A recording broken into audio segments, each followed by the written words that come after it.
Economic collapse is erupting all over the planet as global leaders begin to panic. Mainstream news outlets are already starting to use the phrase economic collapse to describe what is going on in some areas of our world right now. For many Americans this may seem a bit strange, but the truth is that the worldwide economic slowdown that began during the second half of last year is starting to get a lot worse. In this article, we are going to examine evidence of this from South America, Europe, Asia, and North America. Once we are done, it should be obvious that there is absolutely no reason to be optimistic about the direction of the global economy right now. The warnings of so many prominent experts are now becoming a reality, and what we have witnessed so far are just the early chapters of a crushing economic crisis that will affect every man, woman, and child in the entire world. Let's start with Brazil. It has the seventh largest economy on the entire planet, and it is already enduring its worst recession in 25 years. In fact, at the end of last year Goldman Sachs said that what was going on down there was actually a depression. But now the crisis in Brazil has escalated significantly.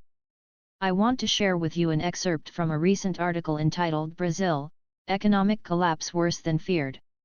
I know, that title sounds like it comes directly from the Economic Collapse blog, but I didn't write it. It actually comes from CNN. Amid political chaos, Brazil's economic collapse is worse than its government once believed. In the midst of rising calls to impeach President Dilma Rousseff, Brazil's central bank announced Thursday that it now expects the country's economy to shrink 3.5% this year. That's worse than the central bank's previous estimate for a 1.9% contraction. The darker forecast matches what the International Monetary Fund projected for Brazil, Latin America's largest country, and what many independent economists have suspected. It is one thing for Michael Snyder to tell you that Brazil is in the midst of economic collapse, but it is another thing entirely for CNN to say it. And of course I have been warning about the crisis down in Brazil for quite some time now. For much more on this, please see my previous article entitled "The Economic Collapse of South America is Well Underway." Meanwhile, things are actually much worse in Venezuela than they are in Brazil. Food and basic supplies are in short supply, the inflation rate has hit 720%, and crime is completely out of control. The following is from an article in The Independent entitled "Venezuela is on the brink of complete economic collapse." The only question now is whether Venezuela's government or economy will completely collapse first. The key word there is completely. Both are well into their death throes. Indeed, Venezuela's ruling party just lost congressional elections that gave the opposition a veto-proof majority, and it's hard to see that getting any better for them anytime soon or ever. Incumbents, after all, don't tend to do too well when, according to the International Monetary Fund, their economy shrinks 10% one year, an additional 6% the next, and inflation explodes to 720%. It's no wonder, then, that markets expect Venezuela to default on its debt in the very near future. The country is basically bankrupt. Once again we see a very respected mainstream publication using the phrase economic collapse to describe what is happening in South America. You can find some stunning video of the economic Armageddon that is taking place in Venezuela right here.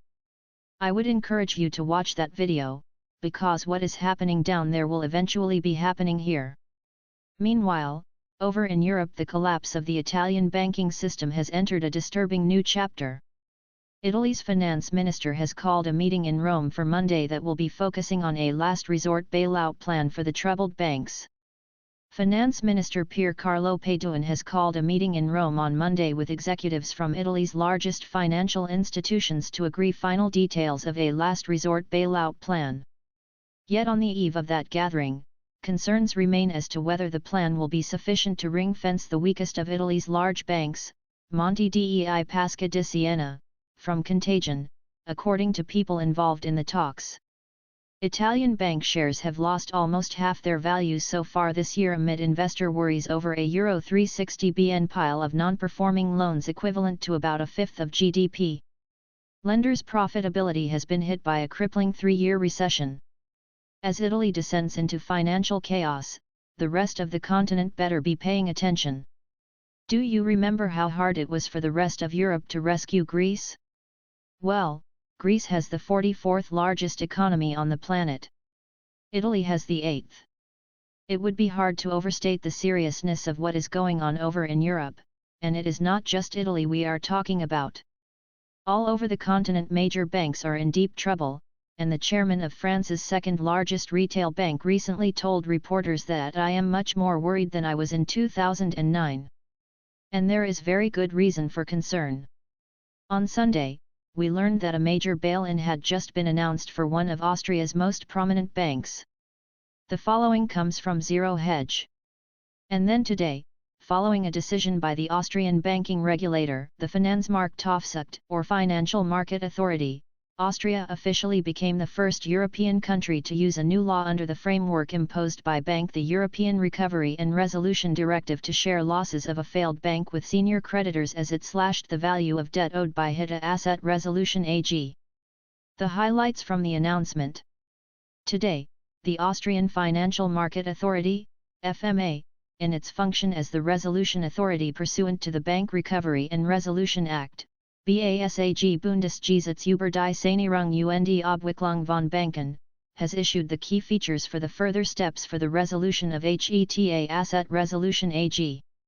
The most significant measures are a 100% bail-in for all subordinated liabilities, a 53.98% bail-in, resulting in a 46.02% quota, for all eligible preferential liabilities. The cancellation of all interest payments from January 3, 2015, when HETA was placed into resolution pursuant to BASAG. As well as a harmonization of the maturities of all eligible liabilities to 31.12.2023. According to the current resolution plan for HETA, the wind-down process should be concluded by 2020, although the repayment of all claims as well as the legally binding conclusion of all currently outstanding legal disputes will realistically only be concluded by the end of 2023. Only at that point will it be possible to finally distribute the assets and to liquidate the company. The dominoes are starting to fall in Europe, and I would expect even bigger announcements in the weeks and months to come. Over in Asia, economic chaos is beginning to prevail as well. In China, the stock market is already down more than 40% from the peak. Chinese exports were down 25.4% on a year-over-year basis in February, and Chinese economic numbers overall have not been this poor since the depths of the last global recession. At the same time, the Japanese economy is really struggling right now. As I wrote about the other day, Japanese GDP has shrunk for 2 out of the last 3 quarters. We just saw Japanese industrial production experience the biggest one-month decline that we have witnessed since the tsunami of 2011, and business sentiment has fallen to a 3-year low.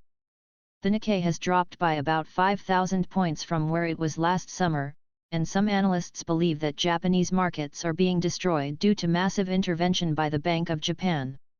Here in the United States, we haven't been hit quite as hard as the rest of the world just yet, but there are lots of very disturbing warning signs all around us.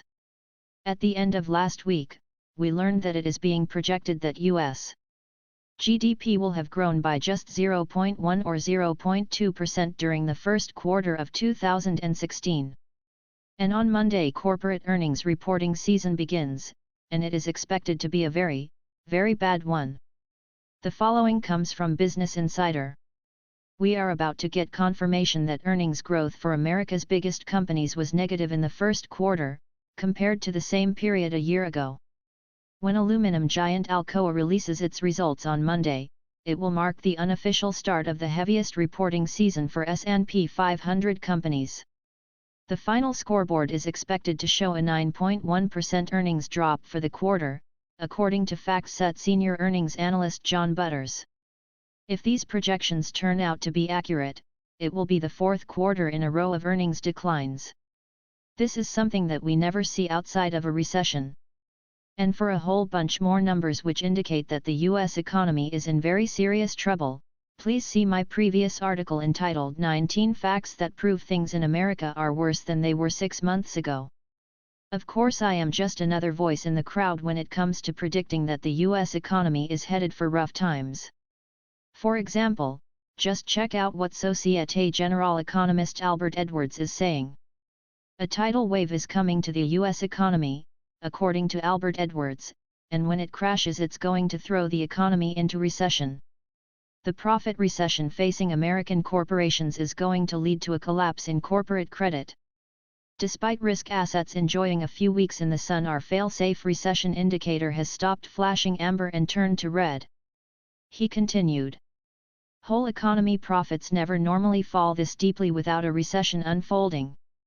And with the US corporate sector up to its eyes in debt, the one asset class to be avoided even more so than the ridiculously overvalued equity market is US corporate debt.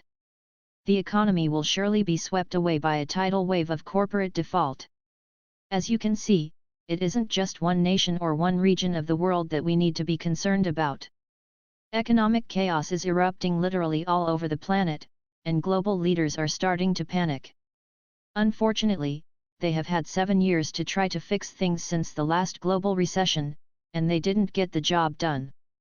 Anyone that believes that by some miracle they will be able to pull us out of the fire this time and that everything will somehow be okay is simply engaged in wishful thinking.